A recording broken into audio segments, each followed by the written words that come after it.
Assalamualaikum warahmatullahi wabarakatuh. Selamat pagi anak-anak semua. Bagaimana kabarnya hari ini? Semoga selalu diberikan kesehatan ya dan juga semangat untuk bisa mengikuti pembelajaran kita pada hari ini.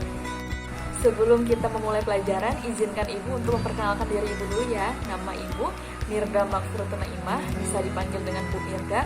Di sini Ibu adalah peserta magang untuk di kelas 4 SDN 5 Menteng. Nah, jadi di sini Ibu akan menemani anak-anak semua dalam 1 bulan ke depan dalam belajar. Mari kita bersama-sama belajar dan juga bekerja sama ya. Anak-anak semua, apakah masih ingat pembelajaran IPA kita pada minggu lalu?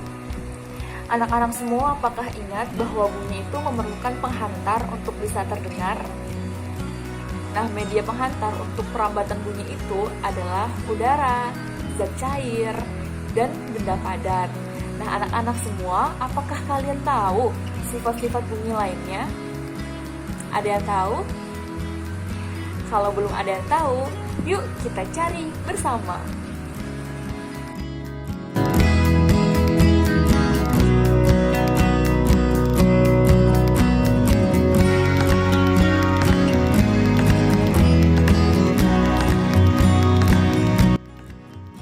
Semua, apakah kalian pernah mencoba untuk berteriak di lapangan? Kira-kira apa yang terjadi ya? Bandingkan dengan apabila anak-anak berteriak di dalam kamar mandi atau WC. Apakah anak-anak semua bisa mencari perbedaannya untuk suaranya? Nah, jadi pada kesempatan kali ini kita akan belajar mengenai tema 1 tentang indahnya kebersamaan dan juga subtema 3 bersyukur atas keberagaman.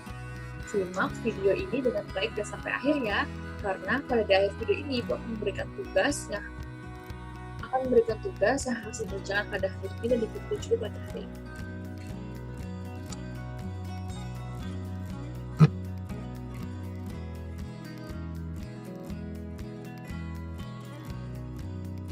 Adapun submateri kita pada hari ini adalah pemantulan dan penyerapan bunyi. Mari kita cari tahu bersama-sama ya tentang pemantulan dan juga penyerapan bunyi. Di sini kita akan mempelajari mengenai sifat-sifat dari pemantulan dan juga penyerapan bunyi. Pemantulan bunyi dapat dipantulkan apabila bunyi itu mengenai benda yang cukup keras seperti dinding, kayu, kaca, atau besi. Kemudian untuk penyerapan bunyi itu dapat diserap apabila mengenai benda yang permukaannya itu lunak.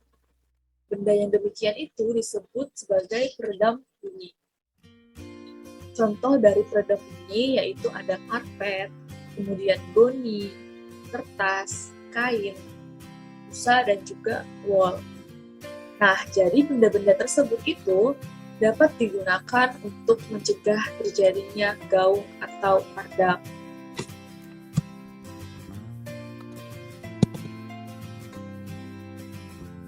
Ada yang pernah menonton film di bioskop? Kalau di Palangkaraya, kita bisa menonton bioskop di Halma ya. Nah, jadi untuk peristiwa penyerapan bunyi sering kalian alami ketika kalian bisa pergi ke bioskop. Nah, ketika menonton bioskop, suara yang dihasilkan oleh film itu yang sedang diputar tidak akan terdengar sampai keluar ruangan bioskop. Kenapa bisa seperti itu ya?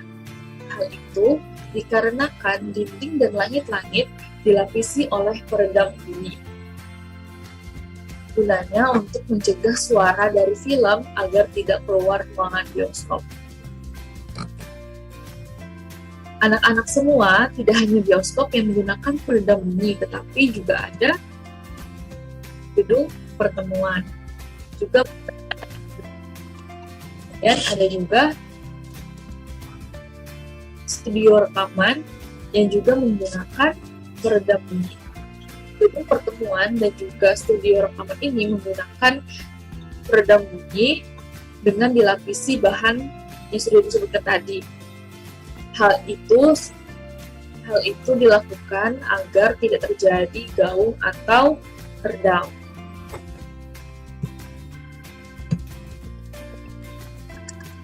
Bunyi pantul.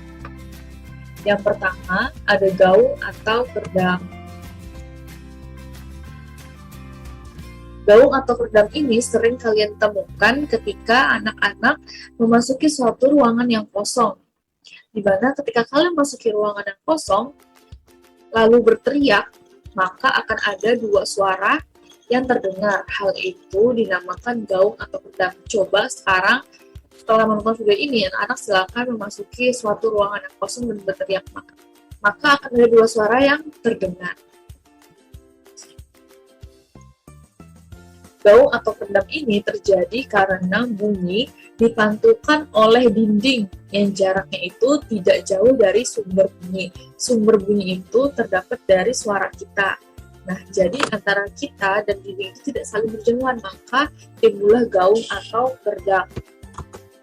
Kemudian hal itu menyebabkan datangnya bunyi pantul bersamaan dengan bunyi asli yang belum selesai terucapkan. Jadi suaranya itu bersamaan keluar, jadi ada dua, sehingga suara yang dihasilkan bisa tidak jelas.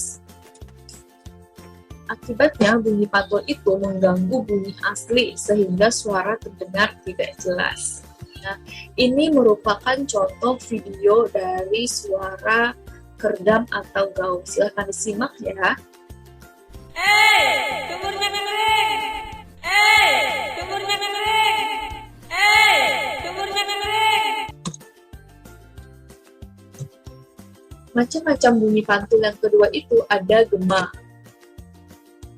Gema dapat terjadi di ruangan terbuka seperti lembah, kemudian jurang, hutan, ataupun bukit. Pemantulan pada gema ini terjadi setelah bunyi asli itu selesai diucapkan. Misalnya, ketika anak-anak semua sedang berteriak di tengah hutan, maka akan ada pemantulan suara lain yang mengikuti secara berulang. Hal itu dinamakan gema. Gema terjadi karena bunyi dipantulkan oleh dinding yang jaraknya itu jauh dari sumber bunyi. Hal itu menyebabkan datangnya bunyi pantul setelah bunyi asli selesai terucapkan. Jadi, bunyi pantul yang terdengar itu lengkap sesudah bunyi asli. Gema itu sering terjadi di gua-gua, lembah-lembah, dan juga bukit-bukit yang jaraknya itu jauh serta keras dan rapat permukaannya. Contoh, mungkin kalau misalnya kita mau melakukan berteriak ini, bisa di Bukit Tengkiling, di Palangkaraya. Nah, itu kan ada bukit terus itu. Jadi anak-anak semua bisa tuh, misalnya nanti lagi liburan atau lagi berkunjung ke Bukit Tengkiling, silahkan coba untuk berteriak, maka akan menghasilkan gema. Karena sumber suara dari mulut kita itu akan dipantulkan oleh benda-benda di sekitarnya, seperti bukit, kemudian jurang. Nah, itu jaraknya jauh, sehingga menghasilkan gema. Berikut ini merupakan video dari gema itu tersendiri. Silahkan disimak ya anak-anak ya.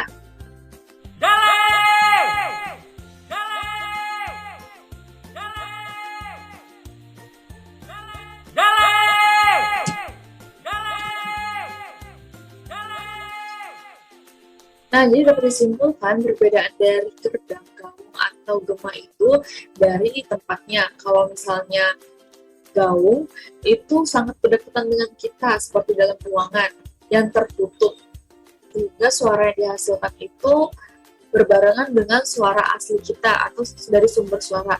Nah, sedangkan gema ini merupakan pantulan yang dihasilkan di alam terbuka, sehingga dipantulkan oleh benda-benda yang jaraknya itu jauh, sehingga menghasilkan gema. Gema itu terjadi setelah sumber suara itu selesai mengucapkan, maka akan selang berapa detik akan diikuti pengulangan suara yang sama. Itu ya anak-anak kesimpulan untuk pemantulan bunyi pada hari ini. Semoga penjelasan pada hari ini yang Ibu berikan dapat menambah pengetahuan kalian ya. Dan juga Ibu akan memberikan tugas bahwa ada di buku Bu Pena halaman 62, silahkan dikerjakan dan silahkan dikumpulkan pada hari ini. Tentunya juga Ibu minta tolong untuk orang tua di rumah bisa membimbing dan mengajari anaknya dalam mengerjakan tugas tersebut. Sekian materi Ibu sampaikan pada hari ini. Mohon maaf apabila ada kesalahan dan juga kekeliruan Ibu dalam menyampaikan materi pada hari ini. Semoga kita semua selalu diberikan kesehatan Dan juga anak-anak semua, Ibu mohon tetap semangat untuk belajar dan juga menimba ilmu walaupun dalam keadaan daring seperti ini. Wassalamualaikum warahmatullahi wabarakatuh. Selamat pagi untuk kita semua.